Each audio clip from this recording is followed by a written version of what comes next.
everyday thing.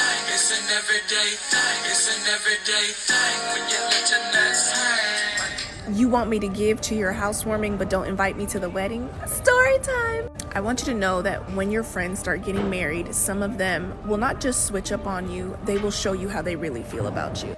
I had a homegirl that we were cool. We used to do brunch weekly, and then I moved. We still stayed in touch. She helped me. She did graphics and stuff for me.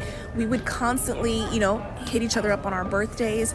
And then I noticed that we were talking about her wedding. She shared her color palette, her Pinterest board. She was talking to me about all this stuff. And then I noticed, the wedding is like a month. And I ain't even heard nothing. I didn't get anything in the mail. She didn't even ask me for my address. So I was talking to her and I said, oh, well, I hope I can come. I was just dropping a seed. And then she was like, oh yeah, we're just keeping it local to people who are local and family. And it did hurt because I only lived 4 hours away. And I was like, she didn't even say anything. It would be different if she said, hey, I just want you to know I can't invite you because I'm keeping it local. But she just said nothing. I said, oh, okay. A week before the wedding, she sends me a text that says, hey, we had some people and family that couldn't make it and canceled, so you can come if you want. Because of what I've seen brides go through, and I didn't want to add that pressure to her, I just said, okay, thanks, I'll try and make it if I can. I didn't speak up for myself. I didn't want to make it about me.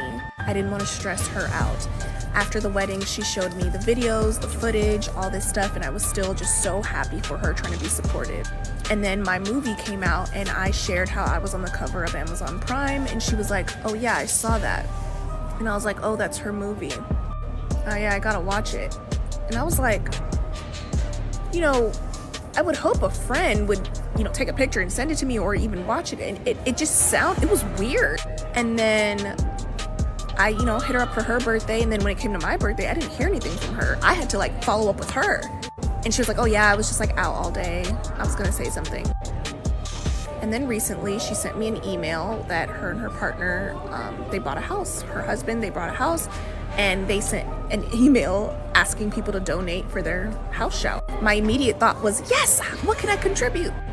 I didn't hear from her on my birthday at all this year. And I had to tell myself this relationship, this friendship has expired and we need to break up because I'm confused. You don't want me around, but you want my donations. This is not what I think it is, and it's definitely not what you think it is, why you thought you could treat me like that and then still circle back. So I sent a friendship breakup email, thanked her, honored her, and I said, if I ever did anything to hurt you, you never brought it up to me, but I apologize. This is not mutual and I have to let you go. It's not out of jealousy, it's out of self-respect. Let me know if you guys want a screenshot of the email. Suppressing emotions can hurt you and your health, and so I pray that when people switch up the first time, bring it up the first time, and learn to have a healthy breakup where you choose yourself. I did block her in her email because I didn't need a response. I just needed it to be clear about where we are moving forward. I'll see y'all in the relationship and money class. The link is in my bio. What to do, everyday people, man? It's your boy PJ. Today we lit live on Twitch as always, man. Friendships can be tricky, but friends who once you grow apart, those can be even trickier because you really don't know if it's just getting weird. Men don't go through stuff like this. Men, we don't remember each other's birthdays until we look at Facebook. You know what I'm saying?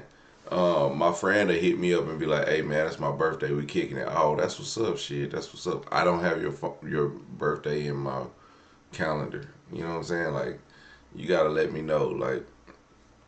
We as friends, we do like to look out for each other, but sometimes friendships, we just live our lives.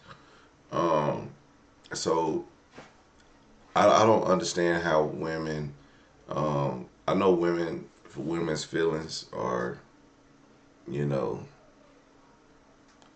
something.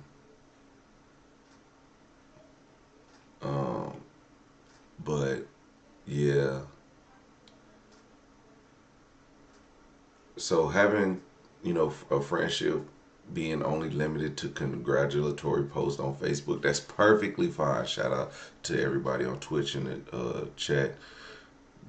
That's perfectly fine because, it's not. It's like you're acknowledging them. It's nothing more than that, but you don't want to make it seem like that they're not being seen or that you don't like them, because women, y'all start to seem like, oh, when that stuff start happening, y'all, oh, she acting funny.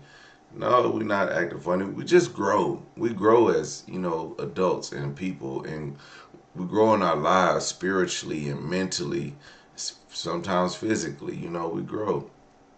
So to still be holding on to something that you've grown past. It's not that you don't have a care or love for that person, but that there are people who are seasonal, and that's okay. And people need to understand when people are seasonal, and it's okay to be like, okay, I understand we're not the friends that we once were, but if we ever see each other, it's a mutual thing. Like, we love each other. Like, it's not like, oh, I don't like you. And men, we're cool with that. Women are now. I do got friends that we no longer friends, and I'm cool with that too. Cause what I need to be friends with you for? And it was just like, I didn't have to call them. I didn't have to tell them. You could feel my energy when I'm talking to you. I don't rock with you, dog. And I didn't rock with the stuff you did last time I saw you, or last time we spoke, last time we hung out, or the last time you crossed me. I didn't like it, and you cut off, and that's how it is. I ain't sending no emails. I'm not sending no threats. We not fighting. You just not my friend. All that stuff that we talked about, everything that we grew up doing, I just realized that you was a sucker from the beginning. And then, as a man, I be like, I seen him being a sucker this whole time. I just never thought he'll be a sucker to me. But why would I think that it would never be my chance for him to do some sucker shit to me, when I've seen him do sucker stuff to everybody else? Eventually it would have been my turn. So I learned that lesson, that don't deal with sucker ass people. You know what I mean? Because you know, people are suckers, and when they act like suckers, you gotta leave them there.